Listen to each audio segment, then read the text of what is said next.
Are you tired of getting frozen the second that it's time to actually start on that big goal or that big project that you said you would do? My name is Elyssa Smith. I'm a trauma informed executive coach. And in today's episode of the Unlock Your Blocks podcast, I'm going to show you the survival based reason that you freeze in those moments and the exact type of reset that you need that's going to get you moving toward that goal again. And no, it doesn't involve doing a million things first, like procrastinating and doing your laundry and all these things. I'm going to help you get right to it. Okay. So if you notice that when you plan a big project or a big goal, it doesn't matter if it's something you really want to do. It's almost besides the point to your nervous system. It probably started when you were younger, and this is what it might have looked like. Maybe you learned that when you were little, acting before getting fully prepared was going to invite punishment. Maybe you learned in your household that caution was valued, that perfection was the highest, best thing, your performance mattered more than anything else, or that overpreparedness was the absolute safest strategy. So your nervous system would have then developed an automatic pattern that responds to try to minimize your risk and avoid your exposure. So in that moment that you are I was literally okay, this happened to me the other day. I was literally sitting in my living room and I was tired. It was the end of a day and I was like, okay, I'm trying to remember what I was getting ready for. I was getting ready for maybe someone to come over or something. And I was like, okay, I really need to get up and oh no, I was getting ready to close down the house for the night. This is when I was watching my nephew and my niece and my son was there. So I'm sitting on the couch and the kids are all playing and I'm thinking in my mind, like, I need to go get their last snack of the night and I need to down the blinds and I need to let the dog out one more time. But by the time I got to the third thing on the list, listen, this wasn't even like a big hairy goal of mine. This was just literally trying to do these little things at the end of the day. By the time my mind got to the third task, I was like, I'm not starting any of those. And I was like, oh, I need to use this in my podcast as an example of when this type of overwhelm happens.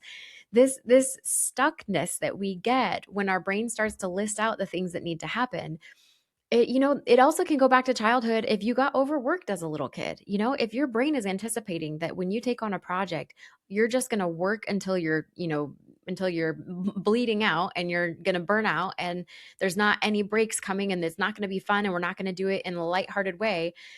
Man, if you had that experience as a kid that you were just working and working until it was done and you never got to have fun until things were all checked off. And listen, the to-do list is never checked off, but you can get started towards these big goals and look at those lists and check those off if you know how to balance your system in the presence of a bigger goal or of a list of things that need to get done.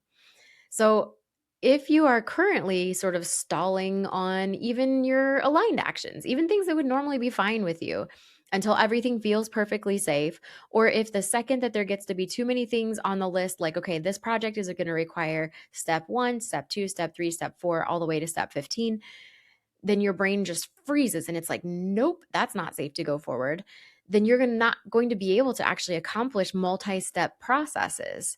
You probably are going to feel anxious at the prospect of too much work, or that really what I keep hearing from a lot of people in my audience right now is the overwhelm is really hitting.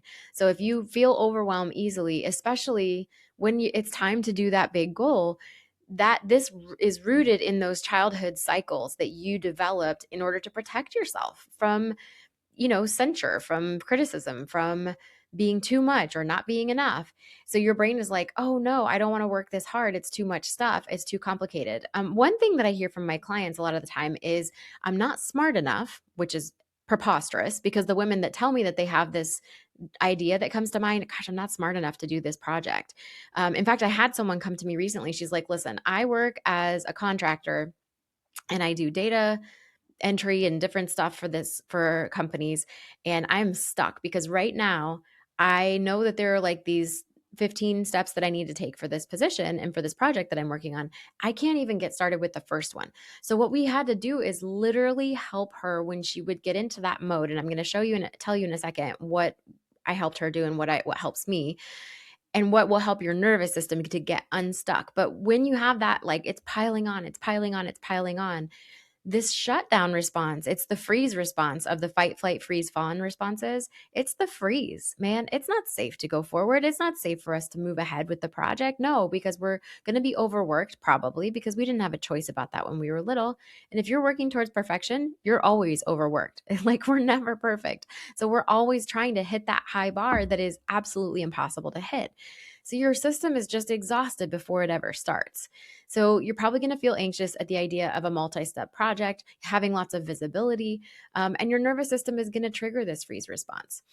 When I, even currently, when I look at my to-do list to prep for leading like a corporate wellness retreat or an international retreat for my private clients, I feel that old default freeze coming on a lot of the time. And it's just right now in my life. Now, this could change with another big, hairy goal that I have.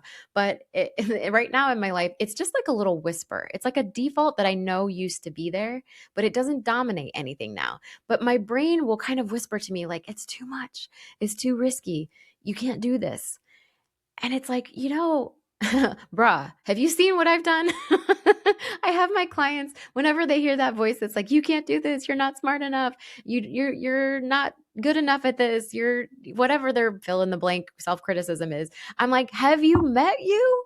Have you met yourself? Because the only people that worry about this and the only people that get frozen in this place are high impact people, man. Like, people that care about stuff, people that can get stuff done when we're really with it.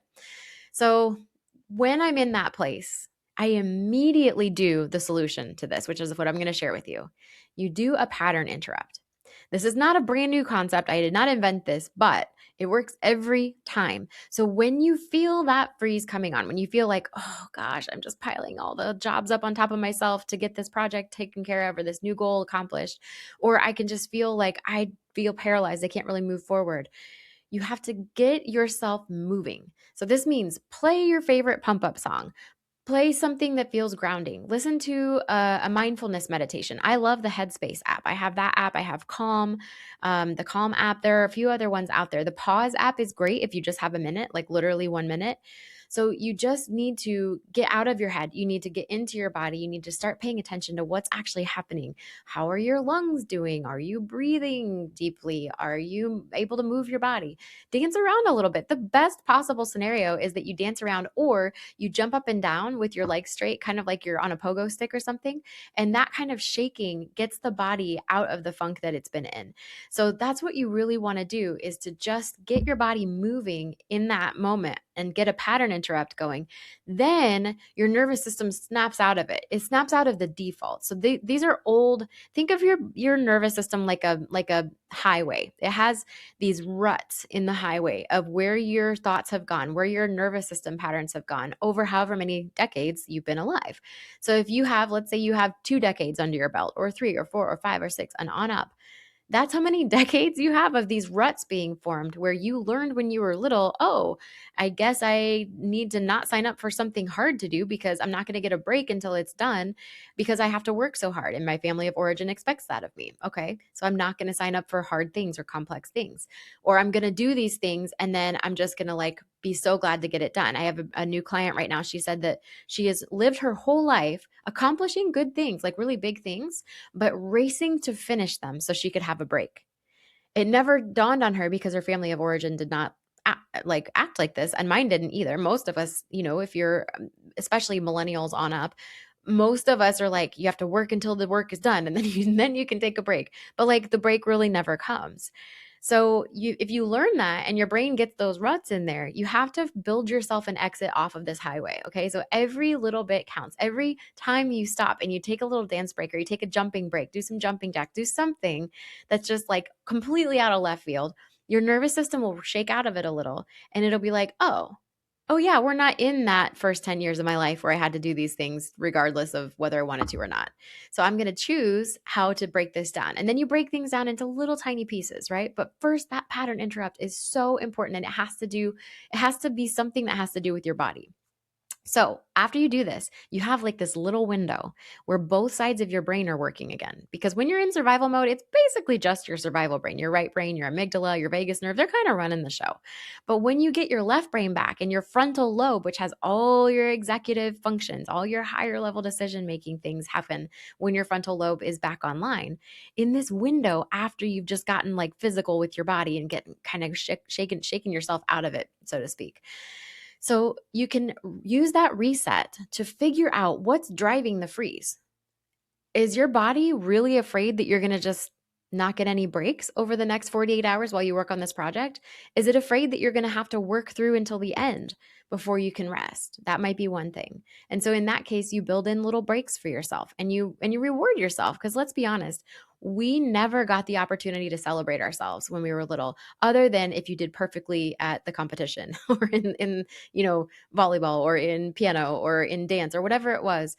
We got accolades when we accomplished. We didn't get accolades for the journey. And so that's what you have to build in as an adult. You give yourself celebrations for the actual journey itself. And that helps to reset your system so that when you shake it, and get out of that crazy freeze feeling and you dance or you jump or whatever, and then you have this little window and you're like, what's causing the freeze? Is it overwork? Is it a fear of no breaks? Is it this is just not fun and I need to light a candle and I need to blast my favorite music and get my favorite drink so that I can endure this?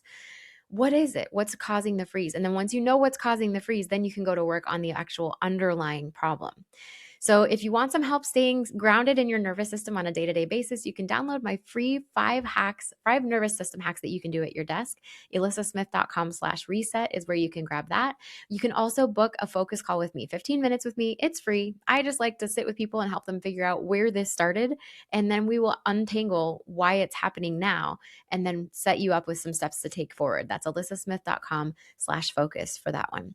So I hope this has been helpful for you and that you'll try this pattern interrupt and that you'll give me some comments. Let me know how this does for you. Let me know what your favorite song is to blast when you're in a freeze. And until next time, I hope you take such good care of yourself.